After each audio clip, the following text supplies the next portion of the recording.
सुबह सुबह का वक्त था। मेरा दुकान जाने का टाइम हो गया था। मैं एक दर्जी था और ऐसा स्मार्ट हैंडसम दर्जी पूरे इलाके में नहीं था। ये वजह थी कि मेरा काम बहुत अच्छा चलता था और मेरे पास ज़्यादातर औरतें ही आती थी। कभी कभी वो मुझसे हंस बोल कर बातें भी कर लेती थी। मैं भी मुस्कुराकर बात कर लेता। अब जाहिर सी बात है, मुझे उनसे काम था तो मैं उनसे कोई झगड़ा भी तो नहीं कर सकता था। वो भी काम से आई थी और मुझे भी काम होता था, तो मैं अच्छे से बात कर लिया करता था। पर फिर भी पूरे इलाके में मशहूर था कि मैं बहुत ही ज़्यादा दिलफेक हूँ, जबकि ऐसी कोई बात नहीं थी। मेरी बीवी थी जो बहुत ज़्यादा खूबसूरत थी। हम दोनों ने मोहब्बत की शादी की थी। सारे ख़ानदान से लड़ाई झगड़ा मोल लिया था और अब हम लोग एक फ्लैट में रहते थे। मेरी बीवी का नाम श्रुति था। जब हम लोग लखनऊ में फ्लैट देखने के लिए आए तो मेरी बीवी का कहना था कि इतने ऊपर हम लोग कैसे चढ़ेंगे, कैसे उतरेंगे, क्योंकि ये कोई इतनी अच्छी बिल्डिंग नहीं थी। यहाँ पर कोई लिफ्ट का सिस्टम भी नहीं था। उसने कहा कि ऊपर वाले फ्लैट में आपको छत मिल जाता है और छत के बहुत फ़ायदे होते हैं, इसलिए ऊपर वाला फ्लैट ही लेना चाहिए। वैसे ऊपर वाले फ्लैट की कीमत कम थी क्योंकि वो बहुत ऊंचा था और लोग इतने ऊपर से नीचे आने जाने को बहुत मुश्किल समझते थे। उसने कहा कि हम दोनों के बर्थडे का सेलिब्रेशन भी हो जाएगा। उसे छत बहुत ज़्यादा पसंद थी। वो कहती थी कि शाम को इंसान चाय लेकर छत पर बैठे आसमान को देखे, परिंदों को देखे, तो उसके पूरे दिन की थकान उतर जाती है। मैंने उसकी बात मान ली और हम दोनों ने आखिरी फ्लैट ही ले लिया। लेकिन एक दिन ऐसा हुआ कि वो सीढ़ियों से उतरते हुए गिर गई और उसके कमर में चोट लग गई। अब डॉक्टर का कहना था कि उसकी कमर से लेकर टांगों तक का हिस्सा सुन्न हो गया है और वो अपने पैरों पर नहीं चल सकती है और ना कोई काम कर सकती है। एक ही झटके से गिरने की वजह से उसके काफ़ी सारे जिस्मानी पार्ट्स का फ्रैक्चर हो गया था और इस बात को 1 साल होने वाला था। मैं उसके सारे काम करता था, उसके लिए खाना बनाता, घर को भी साफ करता, पैसे भी कमाता, उसे बाथरूम वगैरह भी खुद ही लेकर जाया करता था। मुझे मेरे रिश्तेदार बहुत तरस वाली नज़रों से देखते थे और ये भी कहते थे कि मैंने पसंद की शादी की है, अपनों का दिल दुखाया है, इसलिए मुझे सज़ा मिली थी। मेरा बच्चा इस दुनिया में आने से पहले ही इस दुनिया से चला गया। हमारे लिए बहुत बड़ा हादसा था, एक बहुत बड़ा सपना था। हम लोग बहुत बड़ी मुश्किल में फंस गए थे, लेकिन फिर भी बड़ी मुश्किल से हमने सारे वक्त को गुजारा और अब इस बात को 1 साल हो गया था। जब एक दिन मैं दुकान पर जाने लगा तो मेरी बीवी के काम ही ख़त्म नहीं हो रहे थे। मैं उसे एक बार बाथरूम ले गया। उसने कहा कि उसे फिर से जाना है और उसे ठीक से मुंह हाथ धोने हैं। मैं उसे फिर से बाथरूम ले गया और उससे कहा, तुम्हें और कुछ काम हो तो वो मुझे फ़ोन कर दे और मैं आ जाऊंगा। दुकान मेरे घर से ज़्यादा दूर नहीं थी। दोपहर का खाना भी मैं उसके पास रख कर चला जाता था, उसकी आसानी के लिए, ताकि वो उठकर खा ले और पानी का इंतज़ाम भी कर जाता हूँ। दोपहर में मैं एक चक्कर लगाया करता था और फिर उसके बाद दोबारा शाम को घर जाता था। वो भी इस रूटीन के साथ चल रही थी। उसके लिए मेरा इतना करना ही काफ़ी था। मैं उसे फिर से बाथरूम ले गया और अब उसने मुझे ऐसा कुछ इशारा किया। मैंने कहा कि अब क्या चाहिए। मैं ज़रा गुस्से से बोला तो वो सहम गई। उसके इशारे का मतलब था कि वो लिपस्टिक लगाना चाहती है। उसने होठों पर लिपस्टिक लगाई। मैंने उसे शीशा दिखाया। वो शीशे में देखते हुए लिपस्टिक लगाने लगी। मैंने उसकी तारीफ़ की और मैंने कहा कि वो बहुत खूबसूरत है, मेरी प्यारी बीवी। उसने कहा कि तभी तो आपकी बीवी को नज़र लग गई है। मैंने कहा कि नहीं, सब कुछ ठीक हो जाएगा। मैं एक मर्द था, मेरी बीवी मौजूद थी। ईश्वर ने मुझे इतनी हिम्मत दी थी कि मैं अपने फ़र्ज़ निभा सकूं। मैंने अपनी बीवी को कभी ताना नहीं दिया। मैं उसका इलाज भी करवा रहा था। मेरी ज़िंदगी में सब कुछ ठीक था। मैं अपनी दुकान पर चला गया। फिर मैंने उस लड़की को देखा जो मेरी दुकान पर आई। मैंने उसे पहले नहीं देखा था, शायद वो इस मोहल्ले में नई आई थी। वो लड़की बहुत ही ज़्यादा जवान खूबसूरत थी और उसका नाम चांदनी था। उसने आते ही कहा कि मेरा नाम चांदनी है, तुम्हारा नाम क्या है? मैंने कहा कि मुझे तो सब दर्जी मास्टर कहते हैं। हाँ, मैं तुम्हारे काम के बारे में भी सुनकर आई हूँ कि तुम बहुत अच्छे कपड़े सिलते हो, मेरे कपड़े सिल दोगे? मैंने कहा क्यों नहीं। उसने कहा कि मैं शादियों में 4 घंटे बाद एक सूट बदलती हूँ। ये मेरी आदत है क्योंकि मैं सबसे अलग लगना चाहती हूँ, इसलिए मुझे कोई 12-13 सूट सिलवाने हैं 20 दिन के अंदर। क्या तुम सी दोगे? उसने कहा कि मैंने कहा कि हाँ, लेकिन अर्जेंट काम के पैसे थोड़े ज़्यादा लगेंगे। उसने मुझसे कहा कि जब मैं तुमसे 13 सूट एक साथ सिलवा सकती हूँ तो क्या मेरे पास पैसों की कमी होगी? मैं खुश हो गया कि चलो मुझे एक बड़ा काम मिल गया है। वैसे भी काफ़ी समय से मुझे शादी का ऑर्डर नहीं मिला था और ये शादी का सीज़न भी नहीं था, लेकिन कुछ लोग बेमौसम शादी का प्रोग्राम रख लेते हैं। मुझे क्या था, मैंने उससे ऑर्डर ले लिया। उसने कहा कि वो कल कपड़े भी ले आएगी। मैंने कहा कि ठीक है। मैंने उसका नाम और ऑर्डर लिख लिया, नंबर लिख लिया। मैं अपनी दुकान में ही काम कर रहा था। वो अगले दिन आ गई। उसने मुझे सारे कपड़े दे दिए और समझा दिया कि किस किस तरह से सिलना है। उसने मुझसे कहा कि एक सूट अर्जेंट सिलना है अभी। मैंने कहा कि मैं इस टाइम अपने घर पर जाता हूँ, मेरी बीवी बिस्तर पर पड़ी है, उसे देखने के लिए जाना होता है। उसने कहा कि अगर तुम ये सूट मुझे अभी सिल कर दे दोगे तो इस सूट का मैं 500 रुपये दूंगी। फिर मैंने सोचा कि अगर मैं 1 घंटे रुक कर सूट सिल देता हूँ तो क्या हो जाएगा। वैसे भी मेरी बीवी अपने घर में ही बैठी है, सड़क पर तो नहीं बैठी। खाना पानी मैं उसके पास रख कर आया हूँ। 1 घंटे में क्या हो जाएगा, 1 घंटा तो इंसान लेट भी हो जाता है। हाँ, ये अलग बात है कि जब से मेरी बीवी के ऐसी हालत थी, मैं घर हमेशा टाइम पर ही जाता था, लेकिन मैंने उसका सूट सिल दिया। मुझे 1 घंटे से ज़्यादा लग गया।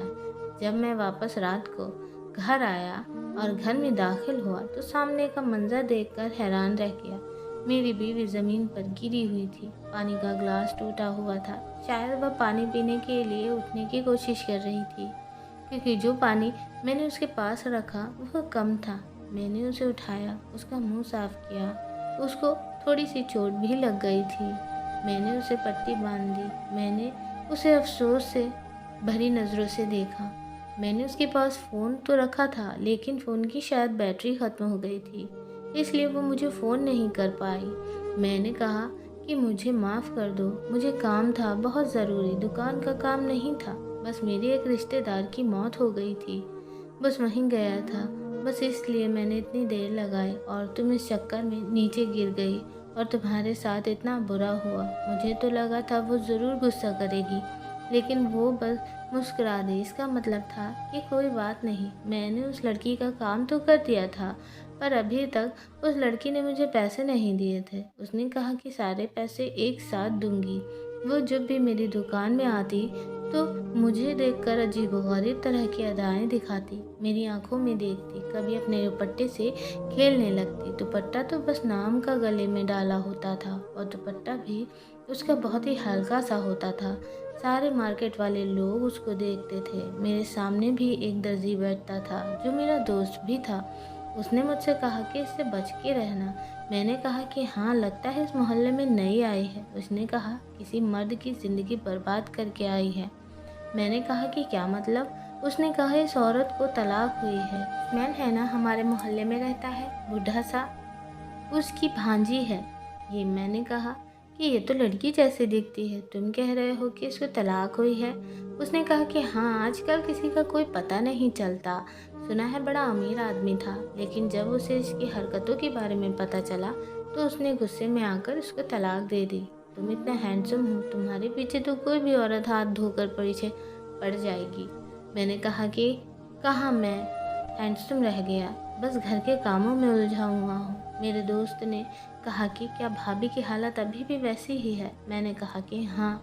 उसने कहा कि तुम बहुत बड़ा अच्छा काम कर रहे हो, अपनी बीवी की खिदमत कर रहे हो। ईश्वर तुम्हें इसका सिला देगा, सब कुछ ठीक हो जाएगा, परेशान ना हुआ करो। लेकिन मैंने परेशान होना शुरू कर दिया था। मैं एक साथ सारे काम करके तंग आ गया था। जब मेरी बीवी ठीक थी तो वो नौकरी भी करती थी, घर भी संभालती थी और पैसे भी कमाती थी। वो बिल्कुल नहीं थकती थी। लेकिन ये बात भी तो अपनी जगह है कि औरतों को ईश्वर ने मर्दों से ज़्यादा बर्दाश्त दी है। मर्दों में इतनी बर्दाश्त नहीं होती। एक दिन मैं अपनी बीवी को देख रहा था, सोच रहा था कि मैं उसके लिए कितना कुछ करता हूँ। ये मजबूर है, बीमार है, फिर भी मैं उसका ख्याल रख रहा हूँ। अगर ये मेरी जगह होती तो कब का मुझे छोड़कर चली जाती, क्योंकि वो बहुत ज़्यादा खूबसूरत थी। जब हमारे इश्कबाज़ी के चल रही थी तो इसके किसी के साथ मंगनी हो चुकी थी। वो इसका कज़िन था, लेकिन मेरे लिए उसने उसको छोड़ दिया था। तो फिर ये किसी और के लिए मुझे क्यों ना छोड़ देती। मेरे दिल में अजीबो-गरीब ख्याल आने लगे। आजकल मैं चांदनी के बारे में सोचता रहता था। वो रोज़ मुझे कोई ना कोई जोड़ा सिलाने को दे जाती थी। अभी तक उसने कोई भी पैसे नहीं दिए थे और मुझे पैसों की ज़रूरत भी नहीं थी, क्योंकि मुझे वो अच्छी लगने लगी थी। मुझे उससे बातें करना, उसकी बातें सुनना अच्छा लगता था। वो अक्सर मेरी दुकान में आती थी। मैंने उससे पूछा कि तुम्हारे बारे में एक बात उड़ रही है कि तुम्हारी तलाक हुई है। उसने कहा, हाँ, आपने सही सुना है। अगर किसी खूबसूरत जवान लड़की को शादी किसी बुढ़े से करा दी जाए तो तलाक नहीं होगा तो और क्या होगा। मेरी उम्र देखो, मेरी शक्ल देखो, क्या मैं काबिल थी कि मेरी शादी किसी बुढ़े से करवा दी जाए। भला बूढ़े मर्द के साथ जवान औरतें कैसे खुश रह सकती हैं। मैंने कहा कि हाँ, ये तो तुम्हारे साथ बहुत बुरा हुआ। उसने कहा कि मेरी किस्मत अच्छी थी कि मुझे तलाक हो गई, अगर नहीं होती तो मैं बदकिस्मत होती। मैंने उससे कहा कि क्या अब तुम शादी नहीं करोगी। उसने कहा कि नहीं, किसी न किसी को तो हम सफ़र बनाना ही है, लेकिन जिस तरह के मर्द मुझे चाहिए इस तरह का कोई नहीं है। मैंने कहा, कैसा हो। उसने कहा कि शक्ल सूरत का अच्छा और कद का बड़ा हो, मजबूत आदमी हो, सही मर्द लगता हो। मुझे ऐसा क्यों लग रहा था कि जैसे वह मेरे बारे में ही बात कर रही है, यानी जैसे मर्द की उसे तलाश थी मैं बिल्कुल वैसे ही था। उसने मुझ पर डोरे डालने शुरू कर दिए और मैं उन डोरों के जाल में फंसता ही गया। ये भूल गया कि इससे पहले भी मैंने कुछ कच्चे धागे को बांध रखा था।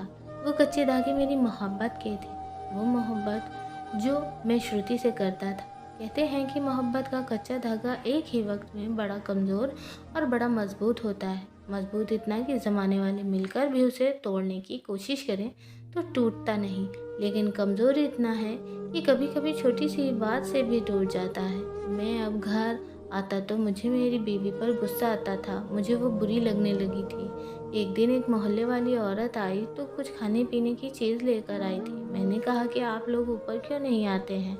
उसने कहा कि आपके ऊपर वाली मंजिल पर कौन चढ़े, आपकी बीवी भी तो सीढ़ियों से गिरकर इस हालत तक पहुंच गई है। मैंने कहा कि उसके लिए दुआ करें, ईश्वर करे वो एक दिन ठीक हो जाए। ऐसे लोग ठीक नहीं होते। मेरी एक बहन के साथ भी यही हुआ था। 18 साल बिस्तर पर पड़ी रही और उसके बाद मैंने कहा कि उसके बाद क्या हुआ, वो ठीक होगी या नहीं। उसने कहा कि नहीं, उसके बाद इस दुनिया से ही चली गई। मैंने सुनकर और ज़्यादा मायूस हो गया कि क्या मेरी ज़िंदगी अपनी बीमार बीवी की खिदमत करते हुए गुजार दूंगा। मैंने बहुत दवा करवाई, लेकिन अभी तक बिल्कुल भी ठीक नहीं हुई थी। डॉक्टर ने भी कोई अच्छी खबर नहीं सुनाई थी। मैं उसे हर महीने डॉक्टर के पास ले जाया करता था। एक दिन मुझे चांदनी ने अपने दिल की बात कह दी।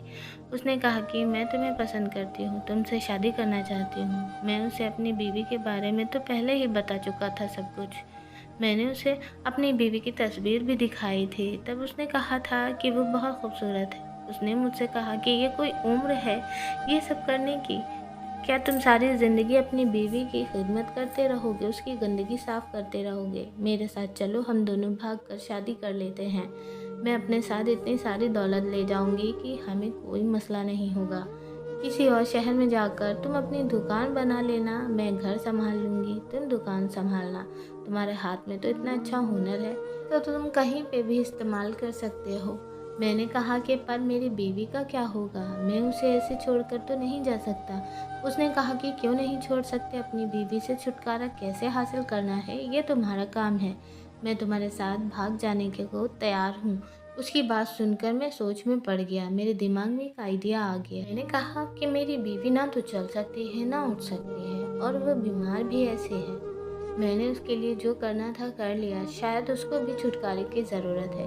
एक दिन मैं उसे अपने साथ छत पर ले गया, व्हील चेयर के ऊपर बैठाया हुआ था। मैंने उसको, वो भी बहुत खुश थी कि चलो आज उसे चार दीवारी से बाहर निकलने का मौका मिला। लेकिन छत पर शाम नहीं थी बल्कि तपती दोपहर थी। उसने मुझसे कहा कि मुझे नीचे ले जाओ, बहुत गर्मी है।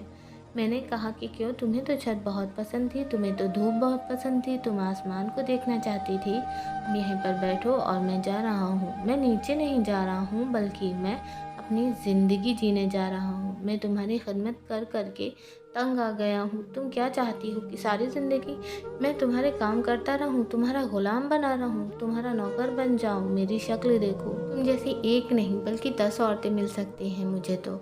मुझे माफ़ करना, इतना मैंने तुम्हारे लिए कर लिया, इससे ज़्यादा नहीं कर सकता। अगर तुम अपने पैरों पर खड़ी हो जाती तो शायद हमारी ज़िंदगी में सब कुछ ठीक हो जाता, लेकिन तुम्हारे ठीक होने की कोई उम्मीद नहीं है। मेरी डॉक्टर से बात हुई है, मेरी बीवी परेशान होने लगी। मैंने कहा कि तुम यहीं पर पड़ी रहोगी और 3-4 दिन में ही तुम्हें ज़िंदगी से निजात मिल जाएगी। जब तक लोगों को पता चलेगा कि तुम इस दुनिया में नहीं रही, तब तक मैं यहाँ से कहीं दूर चला जाऊँगा। एक लड़की है जिसे मैं मोहब्बत करता हूँ, बस उसी के साथ जा रहा हूँ। मैंने व्हील चेयर को लॉक कर दिया। अब वो व्हील चेयर को घुमा भी नहीं सकती थी, वैसे भी उसका एक हाथ काम नहीं करता था।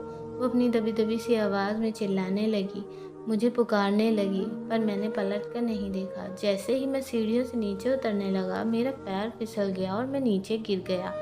मुझे अपना पूरा वजूद महसूस नहीं हो रहा था, सिर्फ अपना एक हाथ महसूस हो रहा था। मैं आखिरी सीढ़ी के पास पड़ा हुआ था। मैंने चिल्ला चिल्ला कर लोगों को बुलाने की कोशिश की, लेकिन कोई भी मेरी आवाज़ नहीं सुन पा रहा था। 4-5 घंटे इसी तरह गुजर गए। मैं वहीं पर पड़ा रहा, किसी की मदद के इंतज़ार में। मेरा फ़ोन भी मेरे पास नहीं था। तभी मैंने देखा कि ऊपर वाली सीढ़ी से कोई नीचे आ रहा है, पर मैं ये देखकर हैरान रह गया कि वो कोई और नहीं बल्कि मेरी बीवी थी। जब उसे महसूस हुआ कि वो इस दुनिया से चली जाएगी और यहीं पड़े-पड़े उसकी मौत हो जाएगी, तो उसने अपनी आखिरी ताकत को इस्तेमाल किया, जिसको विल पावर कहते हैं, और वो अपने कदमों पर खड़ी हो गई। वो खुद चलकर नीचे आ रही थी, लड़खड़ाते कदमों के साथ अपनी जान बचाने के लिए। लेकिन जब उसने देखा कि मैं भी सीढ़ी के नीचे ही पड़ा हुआ हूँ और मेरी हालत बहुत बुरी है, तो फ़ौरन मेरे तरफ बढ़ी और मुझे उठाने की कोशिश करने लगी। समझ आ गया था कि मेरे साथ क्या हुआ। मेरे साथ उल्टा हो गया था। जो मैं उसके साथ करना चाहता था वो मेरे साथ हो गया था। वो मेरी हालत पर आ गई थी और मैं उसकी हालत पर चला गया था। उसने मुझे शिकायत भरी नज़रों से देखा, जैसे वो मुझे कभी माफ़ नहीं करेगी, पर वह मुझे माफ़ करती भी क्यों? मैं उसकी जान लेने वाला था। वो वहाँ से चली गई और मैं बुलाता रहा, चिल्लाता रहा, श्रुति श्रुति मेरी मदद करो, मेरी मदद करो। लेकिन वो वहाँ से ऐसे गई कि जैसे कभी पलट कर नहीं देखेगी। और थोड़ी देर बाद एम्बुलेंस वाले आ गए। शायद श्रुति ने ही उनको फ़ोन किया था। ऐसी बेरहम नहीं थी, वो चाहती तो मुझे वहाँ पर छोड़कर हमेशा के लिए जा सकती थी, लेकिन उसने उन लोगों को बुलाया था। वो लोग मुझे डॉक्टर के पास ले गए। डॉक्टर ने यही कहा कि मेरा आधा जिस्म सुन्न हो गया है और एक हाथ भी। श्रुति ने मेरा ख्याल रखना शुरू कर दिया, जैसे मैं उसका ख्याल रखता था। वो मुझसे कोई बात नहीं करती थी, मैं उससे माफ़ी मांगता रहता था, पर वो बोलती नहीं थी और वो दिन रात मेरा ख्याल रखती थी। वो फिर से नौकरी पर जाने लगी थी और मैं आज भी हैरान हूँ कि कैसे एक पल में हम दोनों की ज़िंदगी एक दूसरे के साथ पलट गई। मैंने मोहब्बत करने वाली बीवी को खो दिया। एक अच्छे इंसान थे जिसने अभी भी मुझे मेरे हाल पर नहीं छोड़ा। मैं बस दिन रात उससे माफ़ी मांगता हूँ, लेकिन शायद वो मुझे कभी माफ़ नहीं करेगी। मैंने उसके साथ सिर्फ बेवफाई ही नहीं की थी, मैंने तो उसकी जान लेने की कोशिश की थी। तो दोस्तों, देखा आपने विल पावर की ताकत कितनी ज़्यादा होती है। कैसी लगी आपको ये कहानी? अपने सुझाव हमें कमेंट में ज़रूर लिख भेजिएगा। वीडियो को लाइक, चैनल को सब्सक्राइब और पास वाले बेल आइकन को प्रेस करके ऑल ज़रूर कर लीजिएगा, ताकि हमारी आने वाली हर वीडियो का नोटिफिकेशन आप तक समय से पहुंचता रहे, आपसे कोई भी वीडियो मिस ना हो। हम आपको मिलेंगे एक और ऐसी बेहतरीन वीडियो में। तब तक के लिए धन्यवाद। आपका दिन शुभ हो।